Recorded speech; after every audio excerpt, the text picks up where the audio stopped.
everyone, welcome to my channel. Thank you so much for stopping by today. I hope this video finds you all well. My name is JoJo and this is JoJo Budgets. So today's video we are going to be closing out the sinking funds for the month of July.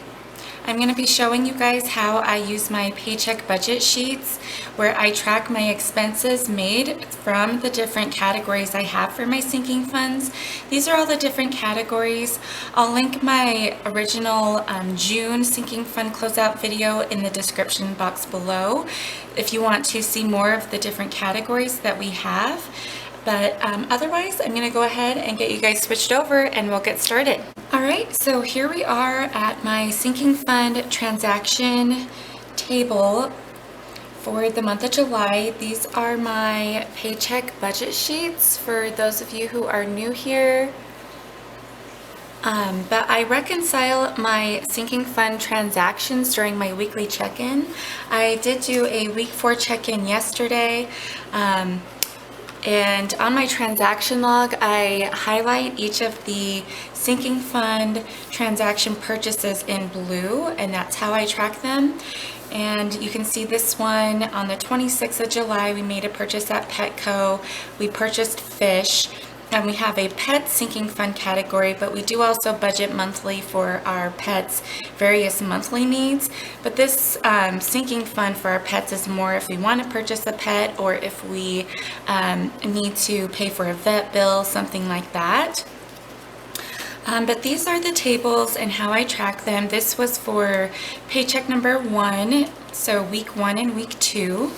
And then over here we have paycheck number 2, week 3 and week 4, and the different sinking fund category purchases. I've already gone ahead and added them together, so now I'm just going to update my sinking fund table saying how much we made, how much we subtracted from each category. So sinking fund table for the month of July, this is just one that I have put together and added in all of our various categories. So our first sinking fund purchase made for the month of July, or HOA, came out, and that was for $114. Next we had gifts. So we have a lot of birthdays in the month of July. I've mentioned that to you guys before, and sinking funds is new. We are new budgeters, so this is a new fund that we're kind of building up. So we really did not have enough built up under gifts and holidays to get us through the summer. I did have to cash flow some of my oldest birthday stuff. Luckily, I started purchasing some of his things in June. So there was some money that came out from this gifts category in the month of June. But we budget, we have 3 kids, we budget $300 for each kid for their birthday. That includes presents and any birthday celebration. So if they want to have a bigger birthday party, then they'll just have to realize that they're going to have fewer gifts. So that is kind of how we're handling it. It's been in the negative, but as I'd mentioned before, we're expecting this to build up once we get through the holidays, because there was also Mother's Day and Father's Day, 4th of July, all that sort of stuff. But kind of once we get through the holidays, this can get built back up throughout the year, and then hopefully by next summer we will be able to solely use our sinking funds and not have to cash flow much for gifts and holidays. Okay, and then next we have kids' clothes. This is where my teenager, of course, he just wanted to go shopping, so we did make one Vans purchase, and that we pulled, instead of, since it was for his birthday, instead of purchasing it from gifts, we pulled it from kids' clothes. Next was a certification down here, and this covers all sorts of things. I have 2 professional certifications to maintain, and then we also purchased fishing licenses this summer. This is going to be also for other subscriptions for now. We have a travel card that has a monthly subscription. My husband and I, we are essentially cashless except for really for our babysitter or things like that. But that's just been something we've been comfortable with. We've never carried credit card debt, thankfully. So we do have a travel card that we take advantage of the rewards points by having our bills on there, and they do have a small certification fee. So that was our small service fee, I guess it would be called, and that was $60. Next is pets, right here. So we purchased some tiger barbs this month to add to our tank to make our tank a little more fun and colorful. And then next is this my face category. So for those of you who have been following, you are already aware of my plan as far as saving up for my face, and this is mainly for either like a Latisse lash growth serum, or I'm considering having extensions, but we budget $40 for spending money, my husband and I, each paycheck, so that's for 2 weeks.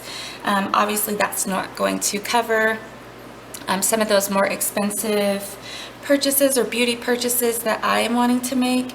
So I'm just, whatever I have left over at the end of the 2 weeks is being transferred to this sinking fund so I can build it up and save for some of those more expensive beauty purchases.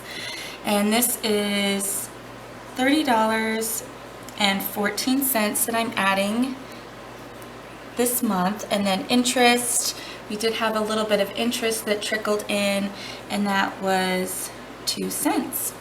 And I have talked to you guys about, this is just in a checking account through our bank. So we have 2 checking accounts. One is our standard checking account. And I've heard a lot of people using Capital One. So we are going to be looking into that.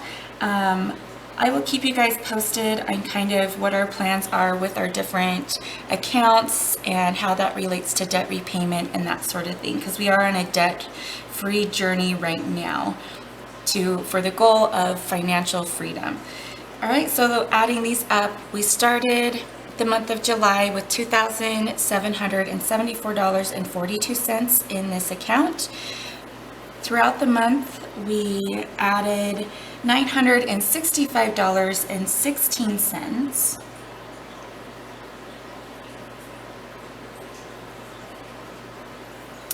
And then we ended up using $414.71. Now I'm just going to, we will just add right here.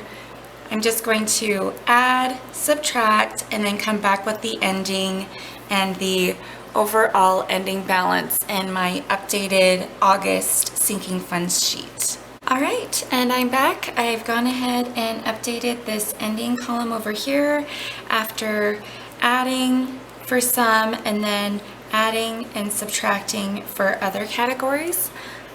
So you can see here with gifts and holidays, we are left with a negative balance. My husband and I have an anniversary, and I think we're just going to cash flow that. And then next month for August, my father-in-law has a birthday. So that's really the only sort of gifts and holidays things we have going on for the month of August. So I think that we are going to be able to get this built back up. We obviously have our Christmas fund, and then just looking at kids' clothes, we also have a back to school fund as well, and both of those are getting built up quite nicely. My I have one who's going into high school who does not have a uniform. My daughter does wear a uniform, so that helps a lot with clothes shopping and back to school. This is for back to school supplies, but whatever's not used for school supplies, we can also merge with kids' clothes based on what the kids need. And then I have a 3-year-old, so he's just constantly outgrowing things, but as any of you parents know, his clothes are a lot less expensive than my teenager's clothes. And I do try to, we have Once Upon a Child here, and then I'll also sell a lot of the kids' old clothes on Facebook Marketplace or buy his clothes from Facebook Marketplace. I do purchase their shoes new, and I do like to buy more name brand shoes for their shoes, just because they really only have 1 or 2 pairs of shoes for the entire season, and I like to have those last. All right, so that is our sinking funds closeout for the month of July. We started with the $27.74.42, added $965.16, spent $414.71, and are ending with $3,324.87, and that does match what is in my checking account. And I've gone ahead and updated August. So we have all of our starting balances, which is essentially me just transcribing the ending balances for July to the beginning balances for August. How much my monthly contribution, which is $935. All of this equals $935. I haven't written the total down here because I don't know what's coming in for my face for August. And then we'll also have a little bit of interest that'll trickle in. But that is it. That's going to wrap up our sinking fund closeout for the month of July. Next week, I'm going to be posting my week 5 check-in next Thursday for the paycheck number 3 budget. And then I'm going to be doing my budget forecast on Friday for paycheck number 1 for the month of August. I hope you all have a wonderful weekend, and I will see you next week.